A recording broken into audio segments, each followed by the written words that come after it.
예수님의 씨 뿌리는 비유에는 비옥한 땅에 떨어진 씨 옆에는 가시덤불에 떨어진 씨도 있다는 것을 보게 됩니다. 이는 그리스도를 영접하기는 했지만 세상의 염려와 이기적인 욕망에 그리스도 안에서의 성장이 이루어지지 못한 사람들을 나타냅니다. 이 비유는 고린도 교회를 이해하는 데 도움이 됩니다. 고린도 교회에는 그들이 가진 문화적 가치를 벗어나는 것이 힘든 사람들이 많았습니다. 신앙에 비추어 문화적 가치를 바꾸는 대신 오히려 자신의 신앙을 문화적 가치에 맞추려 했습니다. 첫 번째 영상에서 우리는 1세기 고린도 문화를 살펴보았습니다. 사회적 지위에 대한 집착과 다른 사람들 앞에서 자신을 높이는 데 몰두되어 있는 고린도인들의 모습을 볼 수 있었습니다. 또한 우리는 명성과 영향력을 무기로 그들의 충성된 추종자들을 끌어모으려 했던 수사학의 대가인 소피스들도 보았습니다. 바울이 머물고 있을 당시 좋았던 고린도 교회와 바울의 관계는 그가 떠난 후에 급속도로 바뀌었습니다. 이제 곧 보게 되겠지만 바울은 사실 우리가 알고 있는 두 개의 서신 외에 총 4개의 서신을 썼지만 그중 2개의 서신은 안타깝게도 분실되었습니다. 그가 고린도를 떠난 지 얼마 되지 않아 바울은 고린도 교회에서 일어나고 있는 음행에 대한 충격적인 소식을 접하게 되었습니다. 바울은 이 문제를 빨리 해결하고자 하는 마음으로 편지를 써서 그의 충실한 동역자 디모데 편에 보냈습니다. 이 이야기는 고린도전서 4장과 5장에서 찾아볼 수 있습니다. 안타깝게도 이 첫 번째 편지는 더 이상 존재하지 않지만 우리는 이들 사이에 구체적인 대화가 시작되었다는 것을 알 수 있습니다. 그럼에도 불구하고 고린도에서의 상황은 계속 악화되었습니다. 교회 안의 몇몇 사람들은 그들의 사회적 지위를 다른 사람들이 어떻게 생각할지에 대한 걱정과 세상의 염려 가운데 믿음을 잃어가기 시작했습니다. 그들은 교회 내에서 그들의 사회적 지위를 높여줄 수 있는 교사들을 찾았습니다. 당시 고린도에는 바울이 떠난 후 아볼로라는 기독교 지도자가 교회에서 가르치고 있었습니다.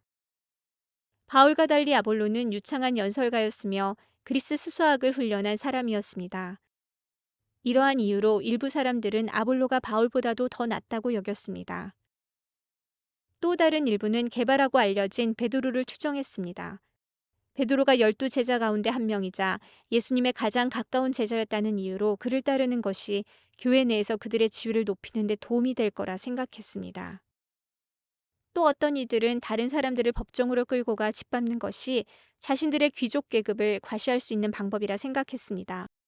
고린도 교회는 서로의 유익을 돌보지 않고 자기 자신의 유익만을 추구하는 자기 중심적인 그리스도인들에 의해 분열되고 있었습니다. 그럼에도 불구하고 교회 안에는 여전히 비옥한 마음의 밭을 가지고 있는 사람들이 있었습니다. 그들은 계속되는 교만과 파벌주의에 지쳐 교회가 거룩함과 그리스도에 대한 순종 가운데 의로운 삶으로 되돌아가는 것을 보기 원했습니다.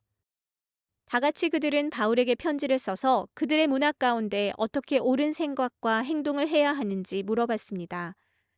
그들은 결혼과 우상에게 바쳐진 고기를 먹는 것, 올바른 예배와 부활에 관한 온갖 질문들을 물어봤습니다. 클로에라는 잘 알려진 고린도 여신도는 몇몇 사람들을 통해 이 편지가 에베소에 있는 바울에게 전달될 수 있도록 하여 그들이 처한 문제에 대한 바울의 도움을 구했습니다. 이에 대한 바울의 응답으로 쓰여진 편지가 바울이 고린도 교회에 보낸 두 번째 서신이자 지금 우리가 알고 있는 고린도 전서입니다. 이 서신에는 바울은 위대함에 이르는 유일한 길은 자신의 유익보다 다른 사람의 유익을 생각하는 그리스도를 닮은 희생적인 사랑임을 강조하고 있습니다.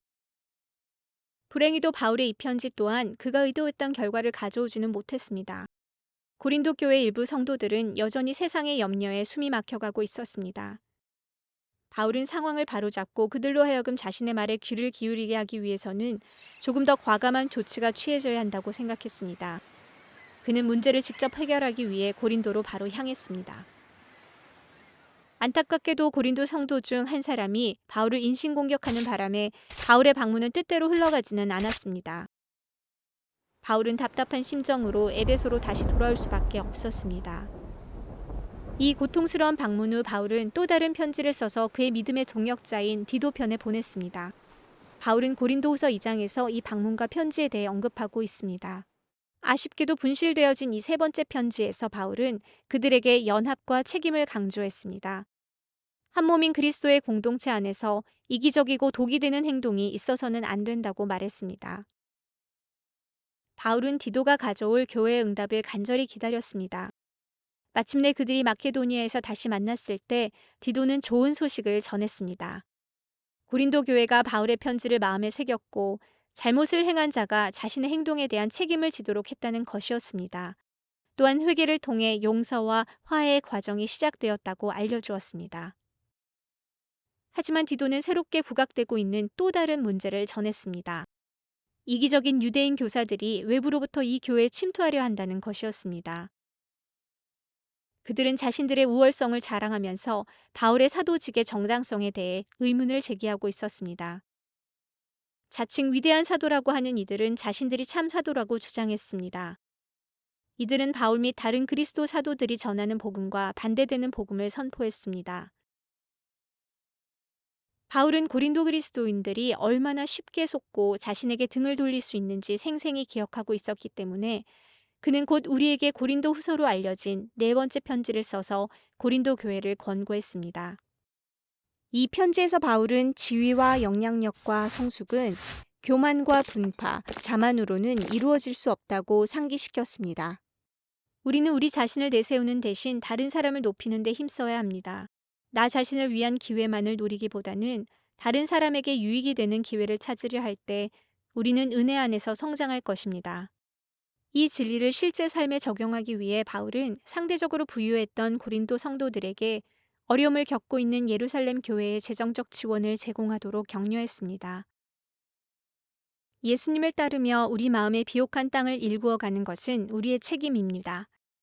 세상의 염려는 잡초와 가시덤불이 되어 우리를 질식시키려 할 것입니다. 그러나 훌륭한 정원사처럼 우리가 계속해서 이러한 잡초를 구별해 우리의 삶에서 제거해 나갈 때 우리는 고린도 효과를 깨닫게 될 것입니다. 이 비디오가 도움이 되었고 더 많은 영상을 보고 싶으시다면 저희 웹사이트에서 후원하실 수 있습니다. 또한 좋아요를 눌러주시고 답글을 남기시거나 채널을 구독해 주시길 바랍니다.